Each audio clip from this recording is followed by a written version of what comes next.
Welcome to LowKiThoPodcast, episode 7. Man, we are quite some ways into LowKiTho. I did not think we would be here. Seven episodes in to season 1. So season 1 is slowly drawing to a close. My plan is for 10 episodes for this season. So we are nearly there. Thank you guys as always for tuning in, for spending time with me, and of course for listening, because that is something you don't have to do. So yeah, welcome back. Happy New Year. It's 2021 and it is off to a hell of a start, I'd say. So let's talk a little bit about this new year. So first, I want to kick things off with my HBCU spotlight. So you'll see here, Alta Vista A&M College of Texas for Colored Youth. That is the Prairie View A&M University.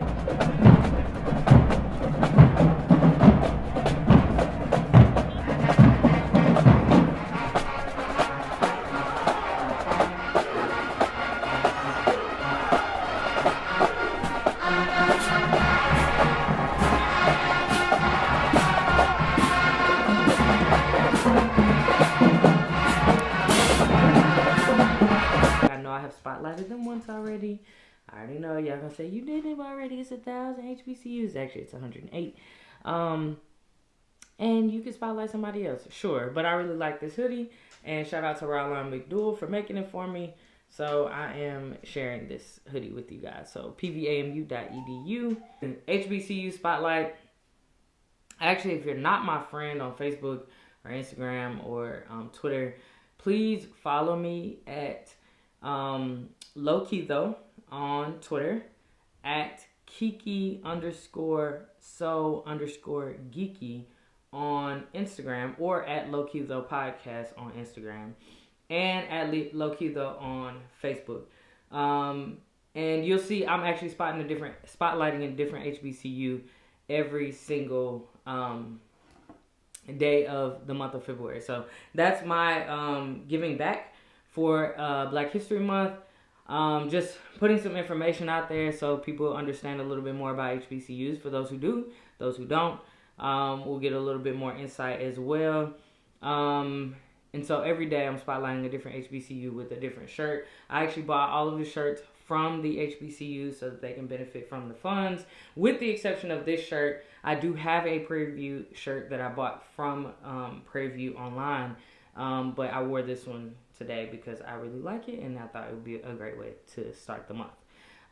So that's my HBCU spotlight. Also, something I'm going to do this for the next 4 episodes, this one included, is I want to spotlight a small business every episode on each of the next 4 episodes. So it'll be a small Black-owned business. So this week's, this week's small Black-owned business is called Mason's Mixer. The owner is Juan Irby, and their contact information is masonsmixer@gmail.com. You can also visit their website, masonsmixer.com, or by phone 256-527-9833. Mason's Mixer is a fresh cookie bakery that started in Alabama and now resides in North Carolina.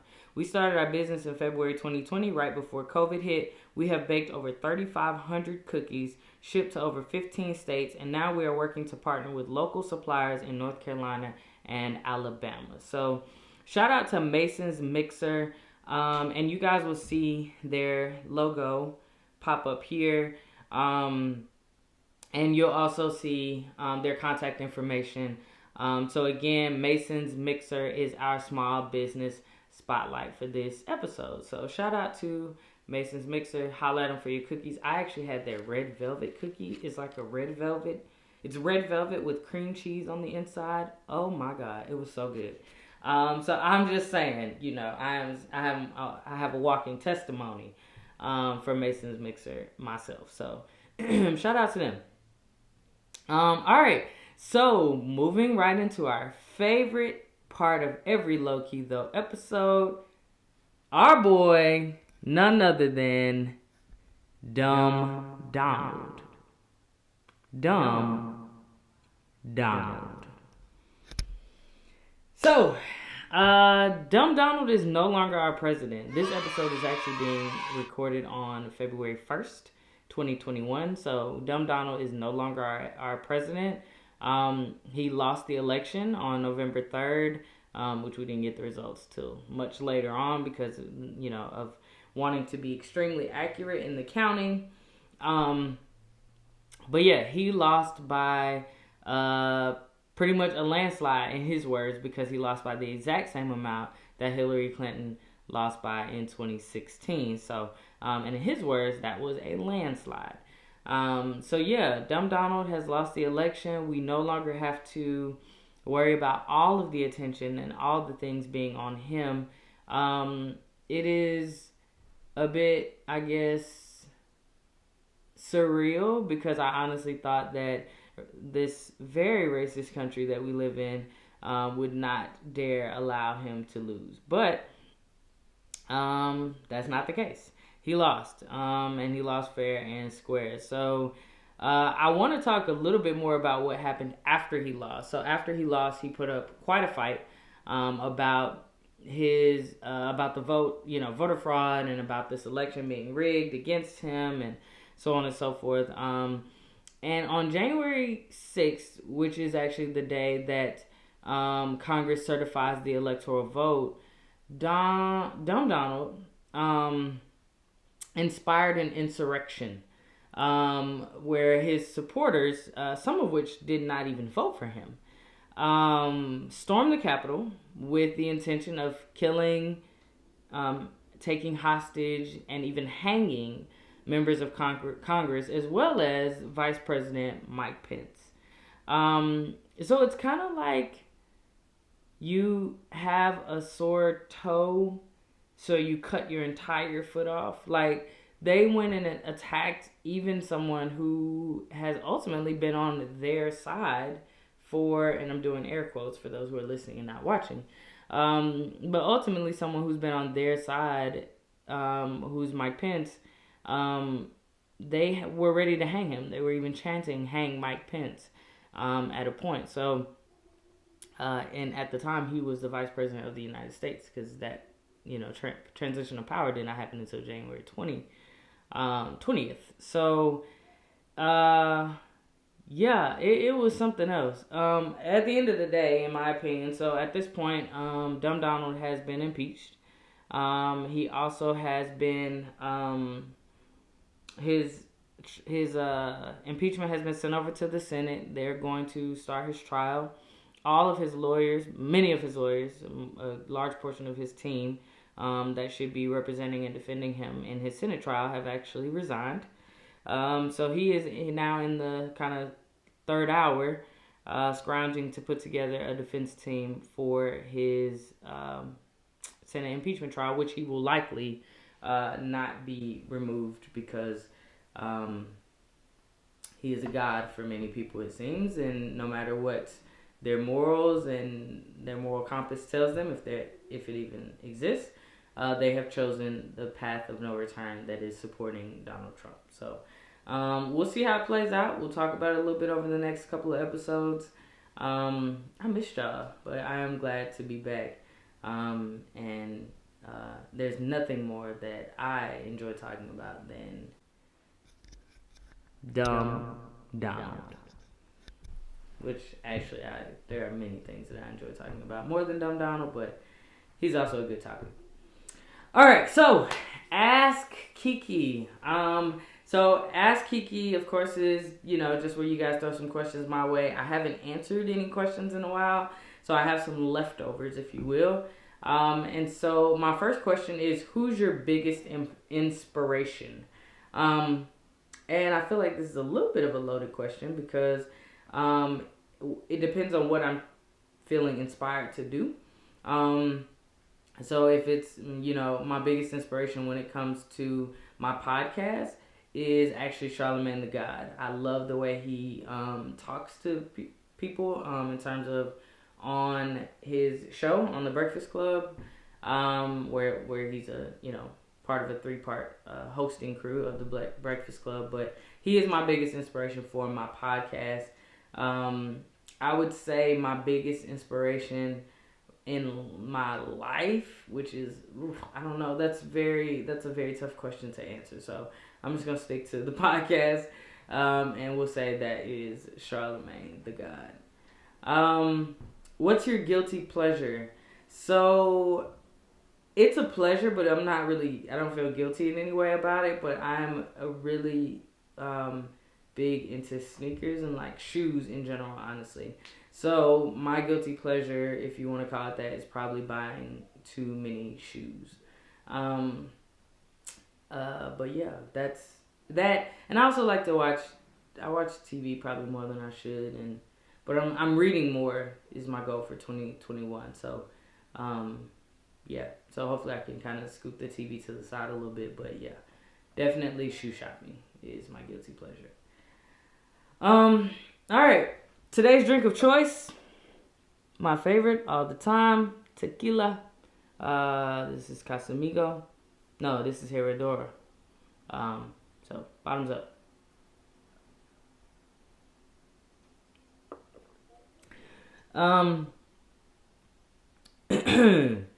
So yeah, bottoms up. It's kind of late. It's, I don't know, like 7 o'clock at night. So it'll just help me sleep.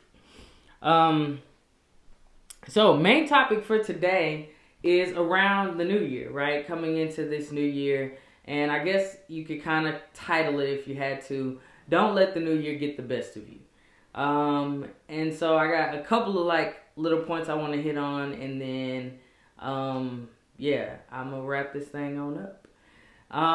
So the first thing I would say when I think about the new year, right? So at the end of every year, and this is something that Whitley actually introduced me to. We do it kind of together. We do it individually, but we also come together, and also, do this, but that's reflect on the previous year. So, we reflect on our year from an emotional standpoint, our relationship, personal life, professional life, financial, as well as our spirituality, and our connection with our higher power. So we kind of reflect on those things and how well we feel like the year went for us, and maybe some things that were opportunities for us, and how we overcome that, or how we do better going into the next year. So we did that just like we always do. We talked about it. We didn't do much for New Year's this year as is the coronavirus pandemic. So there was one of Whitley's close friends from when she was knee high to a bed bug came and spent the weekend with us. And he went home after a couple of days, and so we literally laid on the couch. I was asleep until about 11 on New Year's Eve, and then I woke up and we did a toast with some champagne, and then we both made our way, or all three of us kind of made our way to bed.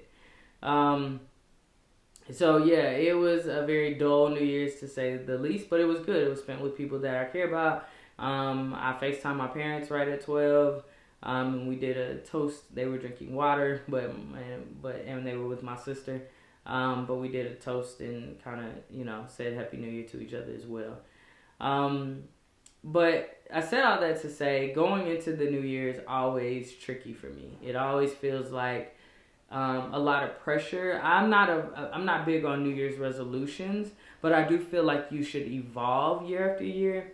And so I feel a little bit of weight in the first quarter of the year to start my year off right? So and I'm doing air quotes again if you're listening and not watching.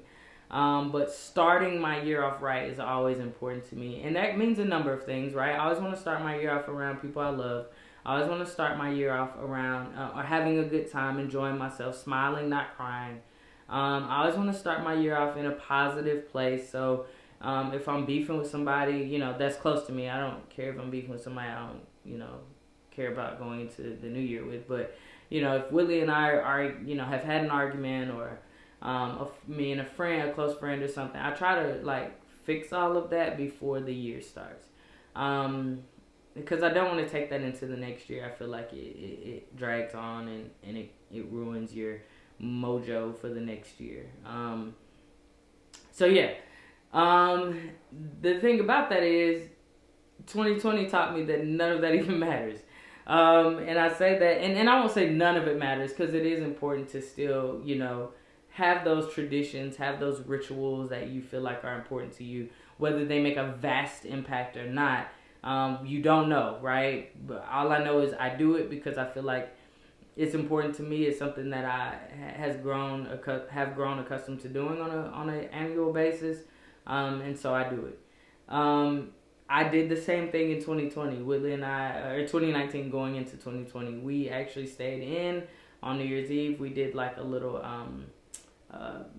paint by numbers thing, and it was fun. And we stayed inside, just the two of us. We again talked about our New Year's. We also talk about the next year, what we want from the next year, goals we've set for ourselves, so on and so forth.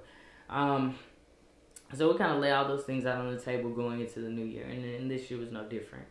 But I would say I learned last year maybe not to get so hung up on that, simply because 2020 taught me that no matter what you plan for and no matter what you set out to do, you can't. Life is unpredictable, and so you have to be. The most important thing to do and be is malleable and fluid in this thing that we call life, and be willing to stand on the things that are important to you, but be willing to maybe bend and shake in other areas. So so for me this year going into 2021 was really about taking everything that comes at me and making the best and the most of it. And so that's what I am going to attempt to do for 2021. I have already been dealt an interesting hand in the last 30 days or 31 days in the month of January. Some things have happened with my family, with myself, with our health and wellness. And so I think I'm bending and shaking and moving and taking those things and trying to make the best of them and the most of them of those situations. So I think I so far am meeting my goals of trying to do what I set out to do for this year. I got tested very early on, so what I encourage you is going into every year, you should set goals. You should set goals for how, whatever it is that you want to be better at. And the only way you know what you want to be better at is to really look at and evaluate what happened in the last 365 days or even longer than that, and where you want to move from that, in which direction you would like to go. So for me, I've set some financial goals. I've set some goals for my spouse and I, or we've set some goals together, but I've personally set some goals. And I've set some professional goals. And so I'm looking to attain some things. I've set some personal goals as well. But those are kind of the big hitters for me. And so I would encourage you to set some goals. It doesn't have to be something, when people hear set goals, they tend to think, I don't want to do something, too far out or something I can't do or blah, blah, blah.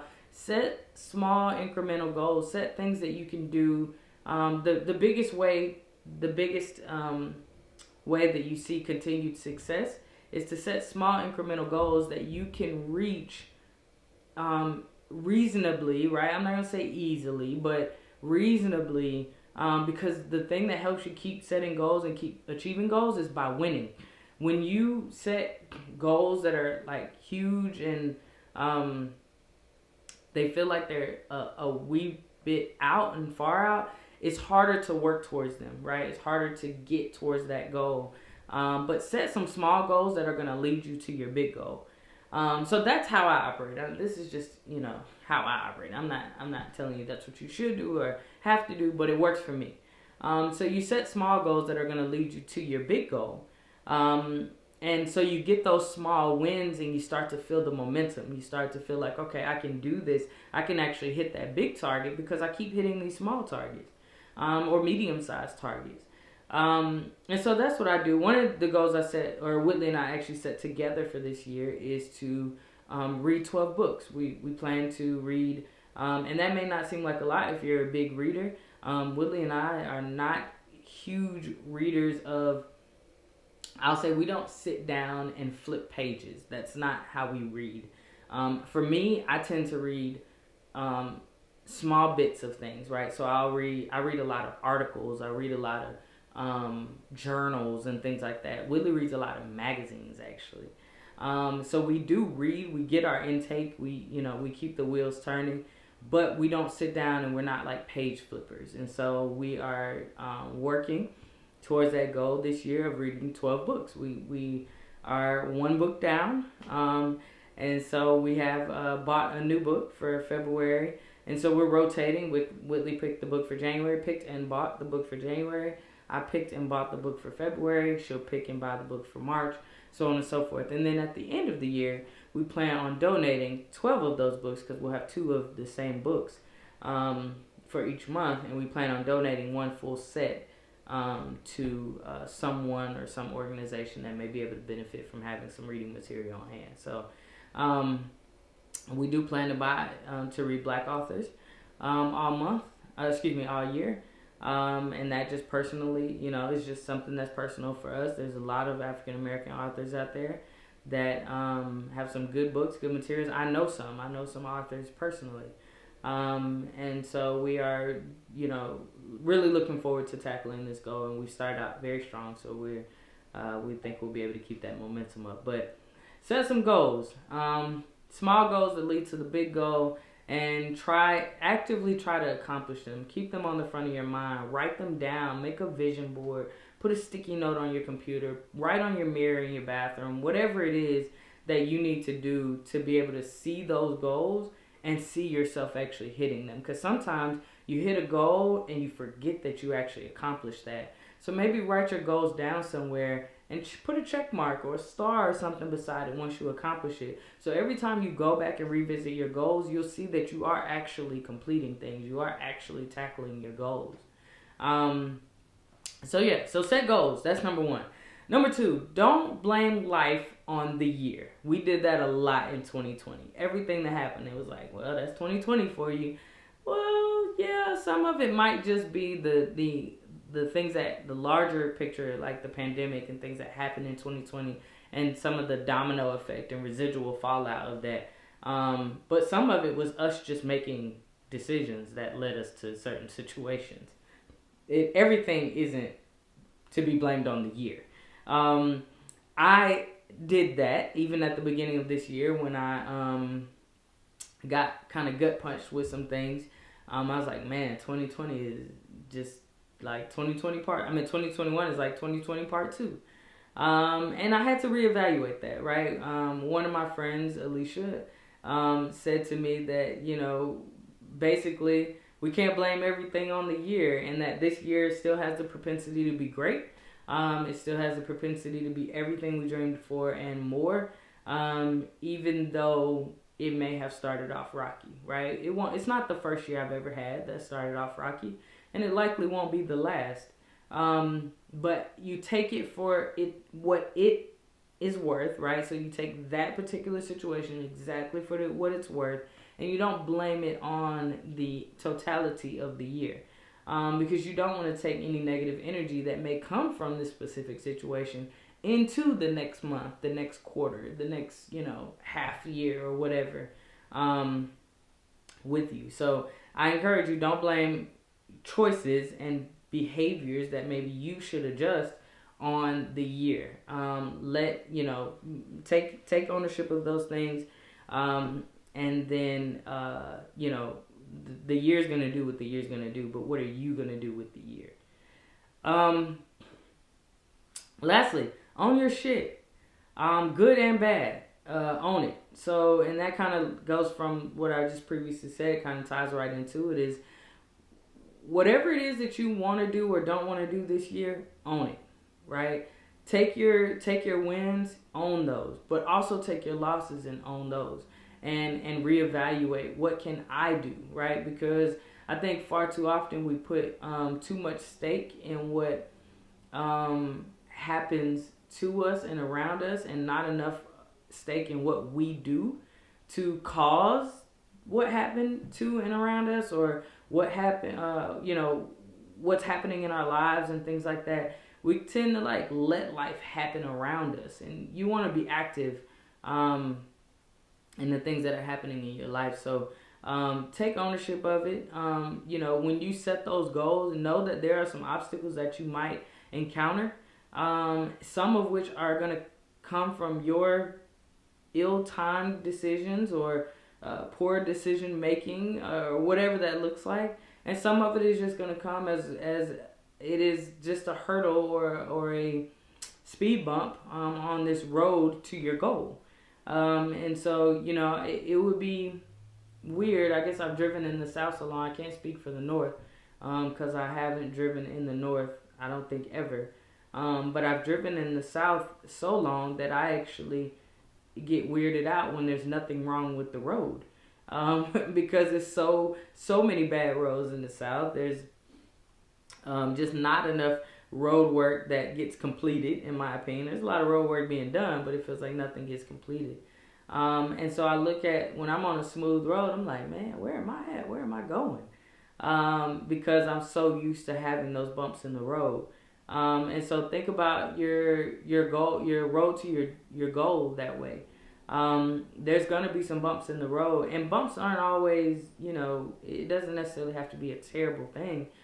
It can be just something that needs to happen to slow you down. Sometimes you might be going too fast towards that goal. You might be going too fast on that road. And so that bump is there, and that's what speed bumps are for, to slow you down, right? To make sure that you can take better care of the situation at hand and be more careful and more cautious. And the road to your goals are no different. Sometimes you're going to hit some speed bumps, and they're to slow you down. And sometimes you just need to slow down so you can take a look around at all the wonderful things you're missing because you're so focused on your goal and moving so fast towards it. You might be missing some things on the way that could help you in your next goal, or to going towards your bigger goal. So, so those are my 3 tidbits for getting through 2021 as it stands. Ask me this again in 6 months, I might feel very differently. But today I'll say set goals. Don't blame life on the year, and own your shit. And do those things consistently and constantly. And I hope that you'll have a better 2021 than your 2020. And that doesn't mean that your 2020 was bad. 2020 wasn't terrible for me. There were some aspects of 2020 that were absolutely fantastic in my life. There were some aspects of 2020 that really sucked. But you can still have a better year. There's always an opportunity to have a better year. And so I would say, I would bid you farewell with those words. And again, thank you guys always for tuning in. Follow me on IG at LowKiThoPodcast, Twitter at LowKitho, and Facebook at LowKitho. Look forward to you guys over the next couple of episodes as we spotlight some HBCUs and some small Black-owned businesses. And of course, hit the buttons here on YouTube if you're watching through YouTube. If you're on the podcast platforms, make sure you download, then listen, or listen, then download. But just make sure you get that download in there. And, share, like, subscribe, comment, all of that good stuff. Give me any feedback you guys have. I've missed you guys, and I'm looking forward to the next couple episodes with you.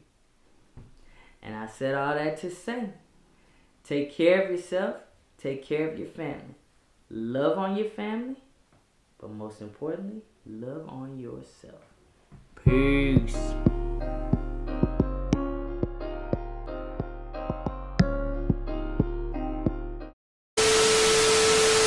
For more, Jackson, get out. Go. So, Alicia, you'll have to edit this out because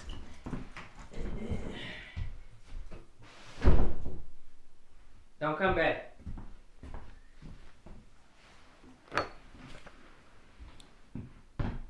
yeah, I didn't put him out initially because honestly I forgot. I just hit record and start recording. So yeah. And I say all that to say, take care of yourself, take care of your family. That ain't it. And I said I'm gonna redo that because I fucked that up. And I said all that to say, take care of your. Oh,